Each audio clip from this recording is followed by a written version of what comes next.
മേഖലയിൽ സമാധാനം പുനഃസ്ഥാപിക്കാനുള്ള നയതന്ത്ര നീക്കം സജീവമാക്കി ഒമാൻ.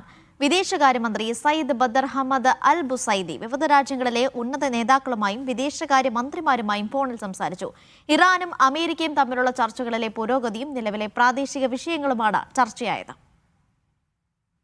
മേഖലയിലെ സംഘർഷങ്ങൾക്ക് പരിഹാരം കണ്ടെത്തുന്നതിനായി ഒമാൻ നടത്തുന്ന മധ്യസ്ഥ ഭാഗമായാണ് ഒമാൻ വിദേശകാര്യമന്ത്രി സയ്യിദ് ബദർ വിവിധ രാജ്യങ്ങളിലെ വിദേശകാര്യമന്ത്രിമാരുമായി ഫോണിൽ സംഭാഷണം നടത്തിയത്.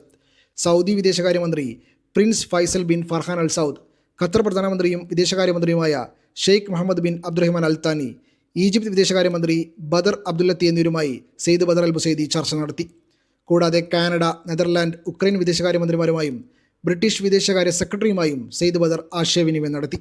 മേഖലയിലെ സംഘർഷാവസ്ഥ അവസാനിപ്പിക്കുന്നതിനും സമാധാനം പുനഃസ്ഥാപിക്കുന്നതിനുമുള്ള നയതന്ത്ര നീക്കങ്ങൾ മന്ത്രിമാർ വിലയിരുത്തി. US ഇറാൻ ചർച്ചകളിൽ സുപ്രധാന തീരുമാനം രൂപപ്പെടേണ്ടതിൻ്റെ ആവശ്യകതയും സമുദ്ര ഗതാഗതം സുഗമമായി നടക്കേണ്ടതിൻ്റെ പ്രാധാന്യവും ചർച്ചയിൽ ഉയർന്നു വന്നു. സമാധാനം നിലനിർത്തുന്നതിനും സംഘർഷം ഇല്ലാതാക്കുന്നതിനും തുടർച്ചയായ നയതന്ത്ര ശ്രമങ്ങളും സംഭാഷണങ്ങളും അനിവാര്യമാണെന്നും മന്ത്രിമാർ നിലപാട് വ്യക്തമാക്കി.